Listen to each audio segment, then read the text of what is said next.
You're listening to the Post-Apocalyptic Media Podcast. If it's post-apocalyptic, we're talking about it.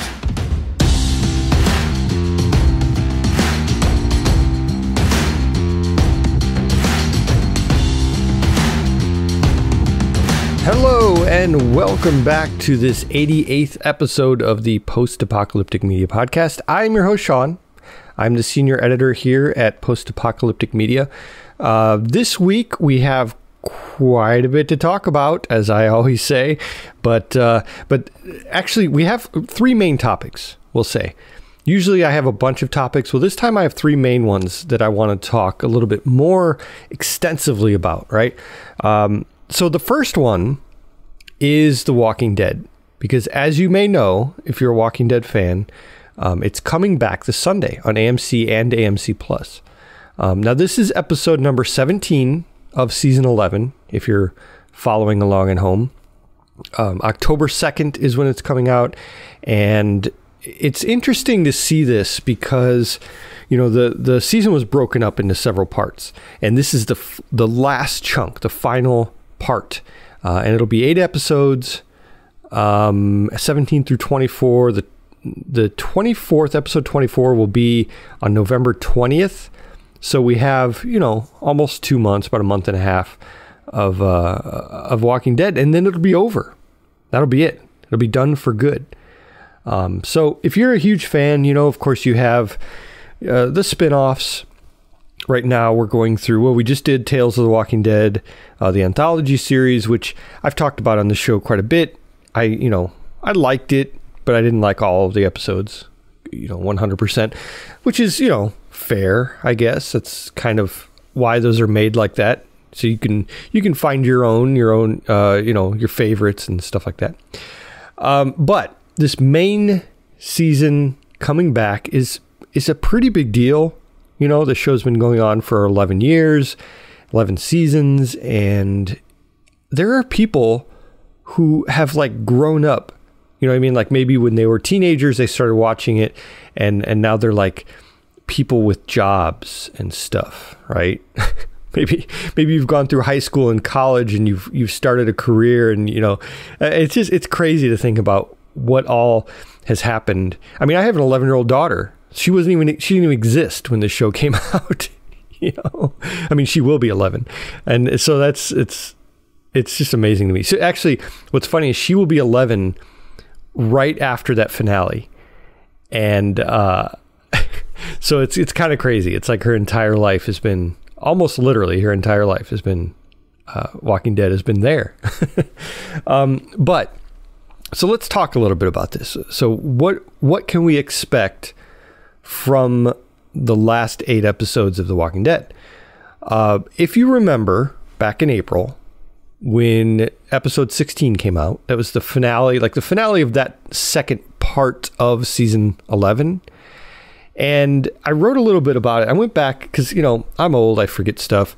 And so I went back and I read my recap that I wrote back in, it's April 4th is when I wrote up the recap of season 11, episode 16. It's called Acts of God. And so when I first started reading this, let me just read this first little paragraph that I wrote. Sometimes I read my stuff and I'm like, what? Who wrote that? I said, this one was supposed to be the finale for the second part of season 11, but it didn't feel like a finale to me. I was under the assumption that one of the benefits of breaking a season into 3 parts was the opportunity to have 3 finales. But this one seemed to go in a different direction. And I think that expectation of a finale is what ruined most of the fun for me. Wow, what's this guy's problem, right? I sounded a little angry. I don't know what's going on. April was a great time, springtime, the flowers are blooming, and here I am writing about how angry I am at The Walking Dead.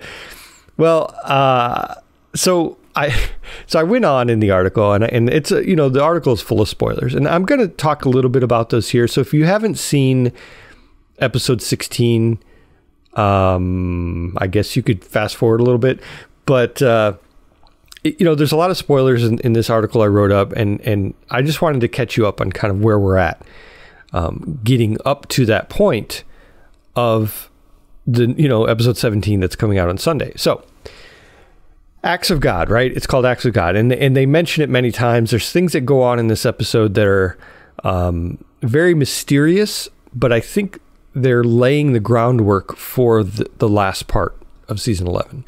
And I think we weren't supposed to know what these meant, like Acts of God, and they showed these locusts many times during the episode who fly around and make noise. And the cast members look up and, the characters are like, what's that? But then they don't really think anything about it. And they never explain what that is.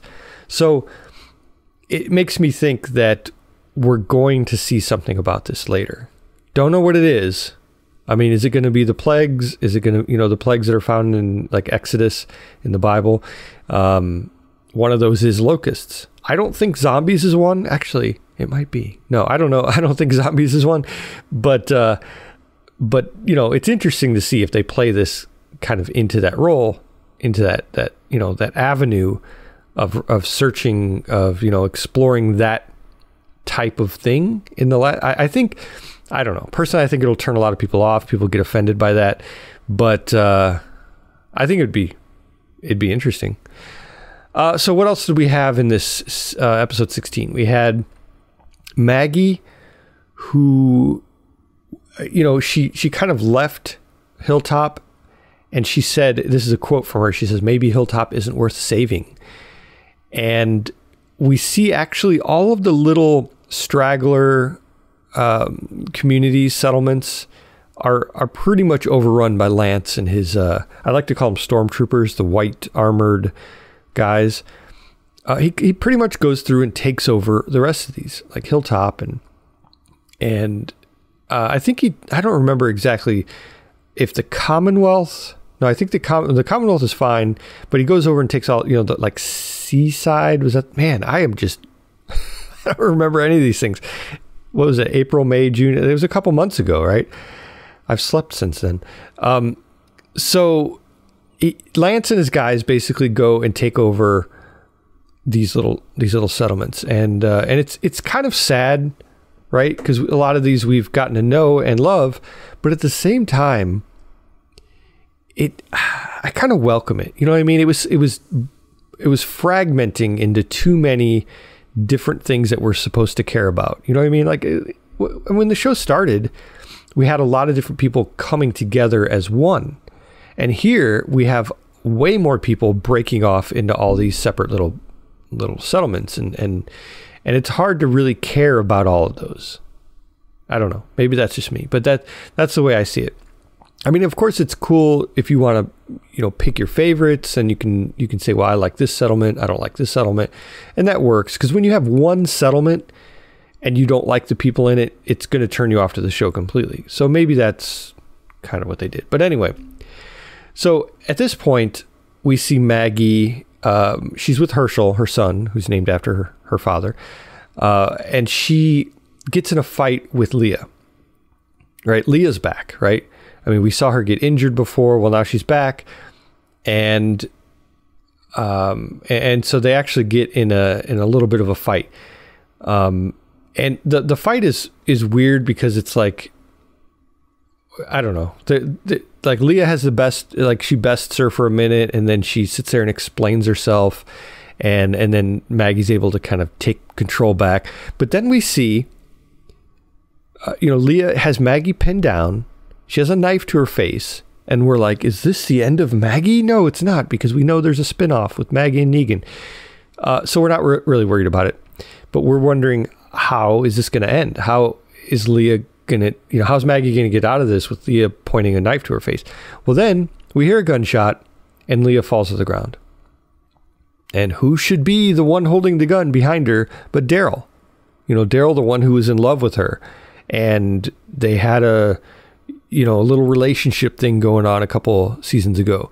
And so to see that, and to see Daryl kind of, putting the period at the end of that sentence in her chest, basically, it was a little surprising, but I think at the same time it was like, okay, well, that's Daryl. Daryl just wanted to end it. It shows that he had more dedication to Maggie than to Leah. And a couple times, we were kind of wondering about that, right?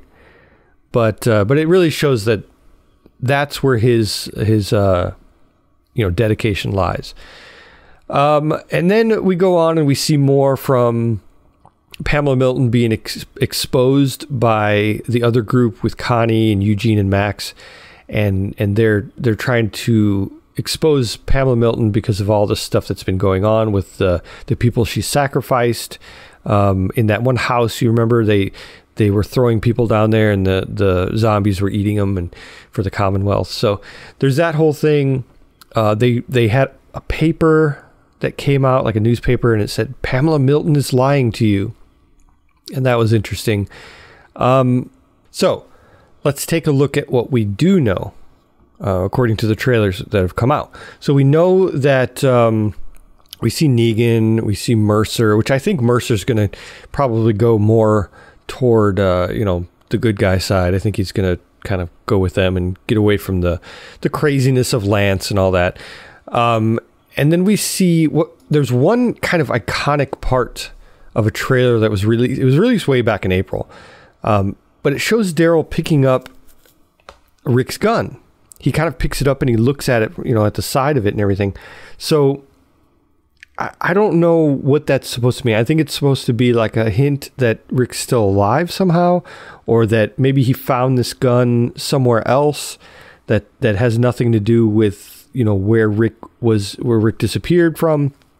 I don't know, but it's interesting. I'm sure he's going to do a couple just spectacular headshots with it, because it's Rick's gun actually is the one that does the headshots. It's not Rick. As soon as that gun is in anyone's hand, it's instant headshots. I think that's how it goes. But the trailers look cool. There's a lot of kind of hints that, of course, the good guys are going to come back, right? And they're going to just overthrow the Commonwealth. I mean, Lance, there's a shot of Lance with his face all bloody, and I think he has a bullet in his hand or something, and he says something about, I don't remember, something like there's one way out or more than one way out, something like that. Anyway, so I'm optimistic about it. The table's turning about how we finally, I'm sure that there will be some downs, in the middle of the middle of this last chunk here. But I think at the very end, we're going to see everyone is going to turn out all right. But here's the thing too. We have to lay the groundwork for the spinoffs. So Daryl's spinoff takes place in France, where he is basically going after variant zombies, which we learned about way back in season 1, from the doctor at the CDC. He talked about variant undead and walkers and stuff like that. So I think we're going to lay the groundwork for that. I think we're going to lay the groundwork for the Rick and Michonne spinoff. And that's why he's holding that gun. I think they're going to kind of, start the little bud for that, for teasing what's going to happen there. We also have, what else do we have coming up? Oh, we have the Negan and Maggie one, which takes place in New York City, Isle of the Dead, I think it's called. So we have that one. We have several spinoffs that are still coming. And I feel like it's their job at this point to just lay the groundwork for those other spinoffs. And then from there, we can see, how those go, how we like them. I'm anticipating good things. I'm always pretty optimistic about this stuff until I watch it, I guess. But I'm still pretty optimistic about how the team, the Scott M. Gimble team, can get this stuff together and go in the right direction. So we will see about that. But let me know what you think about this. If you're anticipating the last chunk of the season, if you are just done and tired of The Walking Dead and you just don't even care anymore, or if you're going to watch the spinoffs or which spinoff you want to watch. I'd be interested to know about that stuff. Actually, you know what I've been thinking too? This is I'm just, I'm kind of spitballing this here off of myself on the podcast, but I was thinking about doing something on Twitch. They have watch parties. Now, of course, on Twitch, if you do a watch party, you can't show, I don't think you can show the actual thing you're watching because of copyright laws. So I'd like to watch the episodes, live and kind of chat with people about what's going on. I think that'd be fun. But I'd have to look into it. I don't think I can show the actual thing. And it'd be kind of weird just to have the camera on my face while I'm like reacting. I mean, I know that's a thing, but I don't know. It'd be a little weird. But anyway, let me know what you think if that would be something fun. And if you don't want to comment on this post, and you want to have a discussion about this or anything relating to the site or the podcast, you can always go on our Discord, which is always linked in the show notes for all of these episodes. You can go on our Discord and talk to us. We're in there all the time chatting with people about, movies and TV shows and all that good stuff. And it's a lot of fun. It's a really great platform for doing stuff like that. So yeah, let me know. Hop on Discord. We can chat about it. And maybe I can do some kind of live stream thing. All right. Next little bit of news right now, as of the time you're hearing this, is Wasteland Weekend. I'm very sad that I'm not at Wasteland Weekend. It's I've explained it before on the show, but it's a pretty big undertaking to go across the country, and I'm sure I could fly out there, but I really love taking my vehicles and running those in the parade. That's like 90% of the fun to me, is doing that. So if I can't do that, it's, I don't know. But anyway, it's going on right now, Wasteland Weekend. A lot of my friends are there, and I get to live vicariously through them and see, they're talking to each other out there, and we have a group chat, and that's going great. That's a lot of fun. They're taking a lot of pictures, so I get to see how things are going. But we actually made a schedule on the site talking about what's going on, what to expect from Wasteland Weekend. Now, the funny thing is, you don't really have a good signal out there. So I think a lot of people are probably already have their schedules set up and planned and, tattooed on their arm. And they do have a Wasteland event board there that you can go and you can check out at any time and see the schedule. And actually, this post on our site has a picture of that board. It's really cool. They have tribe events and Wasteland official events and all that kind of stuff. So let's look at what they have going on right now. As of the time I'm recording this, which is the 28th, they have the opening ceremony, right? Which is probably, let's see, that'll happen. Well, as of the time I'm recording this, it'll happen in an hour from now, which is pretty crazy. You'll hear this the next day. But so there's the opening event at 7 a.m. Central or Mountain time, right? Mountain, or is it no Pacific? Yeah, because it's in California, but it's in the desert, the Mojave Desert. So Pacific time, 7 a.m. 1 p.m. ceremonial opening of the Wasteland gates. That's always fun. They have these drums. They have a whole like a RP event that happens. Sometimes they for Fury Road, kind of celebrate Fury Road. They had a Furiosa. They had a Morton Joe, and they would do that thing. But before that, they would have Lord Humongous kind of do the official announcement for opening the gates, and very, very cool stuff. I don't know what they're planning this year, but it's very cool. And then 7:30 p.m. past midnight, there's several events on the main stage, including the God Bombs. There's a lot of live music. And it's I'm one of those people. I'm kind of an old fuddy-duddy, and that's a great word. And I go to bed like early, but also, Pacific time is 3 hours behind, my schedule. So 1 a.m. there, it's like 4 a.m. for me. I'm dead. I'm done. So I would go to bed pretty early. And just the music was so loud and so, it was kind of like this just beat, like a droning beat, like, and I would actually be able to go to sleep no problem with that. It was great. It was just such a rhythmic thing that I just fell right asleep. It was amazing. So that's always fun. I do miss that. But then I was also the person who would wake up super early because I can't sleep past 6 a.m. Eastern. And so that's, it's super early. It's like 3 a.m. Pacific.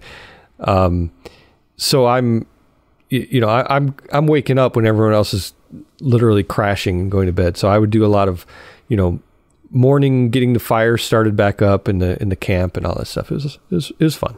I like that. I like that alone time in the morning. It's kind of cool.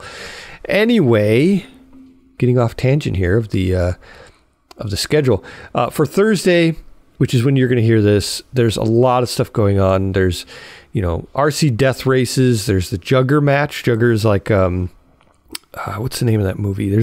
They have a dog skull, and it's kind of like a mix between football and rugby, and they run the skull back and forth. There's a whole movie based on it. Blood of Heroes, that's what it was.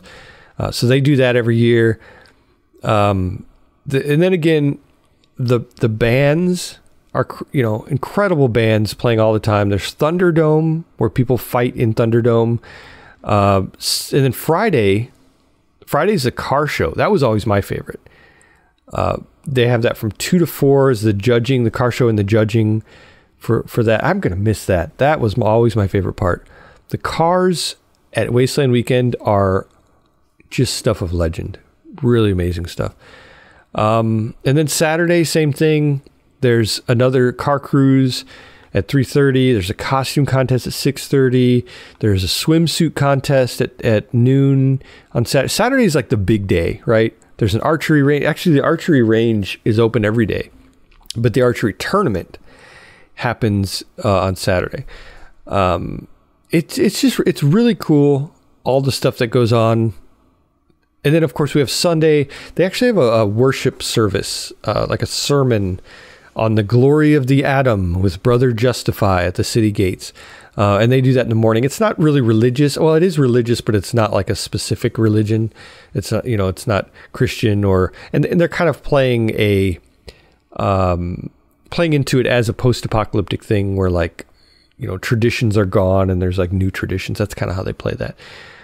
But it's very cool to see. It's kind of somber, the last day, everyone's cleaning up, and then they have this sermon. So it's very cool. I'm excited to see, the fact that it's going on right now while I'm recording this. I'm excited to see what my friends are talking about with it. I'm excited to see the videos and the pictures, and oh man, so much great stuff from that every year. So yeah.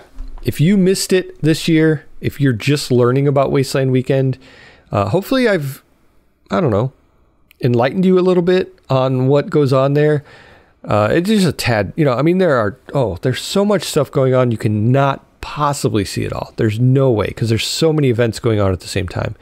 But you can hop around from tent to tent around the main city part, and you can hop in and see part of a movie that they're showing. They have a projector, an old time projector, that they're showing movies on. You can hop in and you can watch some of the betting and the gambling that goes on. You can go into an RP event where there's the people, and there's like a underlord, and it's the whole thing. So there's a lot going on there, and you can hop in and out of any of these at any time. You can join in. Very, very cool. Or you could do like I usually do and just kind of watch from the sidelines, which works really well. One thing about Wasteland Weekend is this year prices have increased. This year they were $3.95. But if you think about it, they added an extra day. I think last year or the year before, or 2 years before, they added an extra day. So it's now like a 5-day event. So that, that's part of the cost. But also everything has gone up. The price of everything has gone up. So it's just it gets more and more expensive. I imagine next year it'll probably go up again. It seems to go up every year. Everything keeps going up. So be ready for that. If you want to go next year, start planning now. Start saving now, right? Very, very cool though. It's a once in a lifetime event if you don't live near it. But if you do, if I lived in California, I'd be going to that every year. That is for sure. All right. Well, let's get into this last little bit here. I wanted to talk about the YouTube roundup that I wrote on Wednesday. So this is always my kind of collection of what's going on YouTube, right? It's kind of a thing that's from short films. There's a lot of gameplay videos. And this particular roundup is no exception. There are a lot of short films in this one. We have, there's one called The Outlaw Brewery, which is I think it's like a 13-minute little short film about a guy who's in the apocalypse and he's trying to, brew beer. It's very important in the apocalypse. And then we have one called 2041, which is a short film. It's a very dark film. I mean, literally dark, like you can hardly see anything.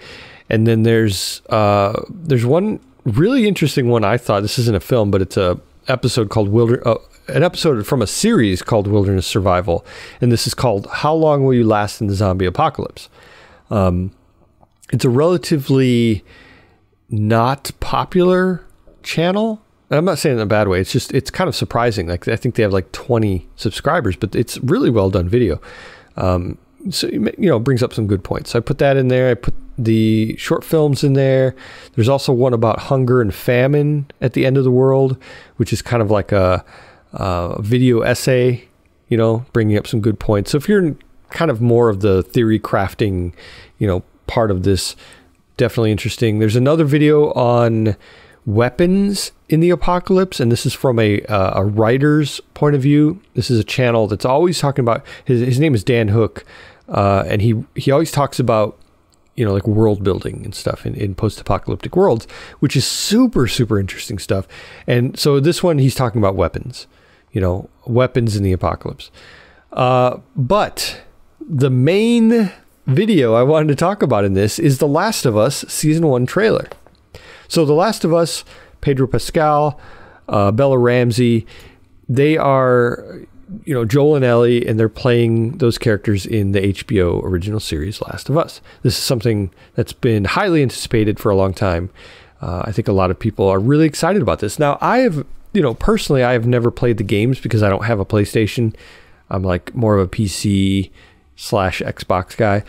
And, but it looks really good. It looks, I think the game itself has always looked good to me, right? There's no denying that. It's always, it wins awards. Last of Us 2, tons of awards. I think it had like near perfect score from all the major critics, right? So it has a good foundation for this show. But as we've seen in the past, that doesn't always mean everything. Sometimes it means nothing. You can have the best game in the world, and the show itself or the movie itself can really mess things up. Well, I think from what I've seen from this, I think they're really doing it justice. I think that it looks incredible. I think the action, I mean, it's a trailer. It's a 1 and 49-second trailer. It's a teaser trailer. So it doesn't have everything, but I think that from what I've seen, it looks really, really good. It looks like something that I'm excited to approach as an outsider. Basically, I'm not a fan of the game. I've never played the game. So that's why I feel like I'm coming to it as this is a new series that's about a post-apocalyptic event, and Joel is trying to save Ellie, and this is how it goes, and I can't wait to see it. And that's it. I'm not going to sit there and be like, oh, this character, his nose is different than the character in the game, or hair color is different. I'm not going to be like that. And I think it's a refreshing approach, maybe. So yeah, I think that's kind of something I'm really excited about. I'm excited about seeing it for that reason alone. It just looks like a good post-apocalyptic show. Of course, knowing me, I love a good set of tire armor and metal spikes and a car with fire breathing out of it, right? I love that kind of apocalypse. But at the same time, this looks like more of a realistic apocalypse. It shows a lot of action. I mean, I'm a big fan of Pedro Pascal anyway. And what's funny about him is he's always like saving, a child. It seems like, okay, so Mandalorian, right? He's Mando, Baby Yoda, he's saving. Not actually Baby Yoda, I understand, but you know what I'm saying. And here he's saving Ellie, who's not his daughter. It's from what I understand. I've read about it. I've written a lot about this. I haven't played the game, but so he's saving this girl Ellie, And then what was that other movie? There was a movie, Prospect. Oh, that was such a great movie. He saved the main character in that, or the one of the main characters in that. So he kind of does this. I mean, he was in Game of Thrones. I don't know, kind of doing that. But he's a great character for that. You know what I mean? He's just a great actor. And like Mandalorian really kind of cemented that too. So we'll see how this goes in Last of Us with Pedro Pascal. Bella Ramsey, of course, was also in Game of Thrones. She played Lyanna, something like that. I forgot what her name was. She was the young queen of the Mormonts, and just a great role. She was such a badass in that show.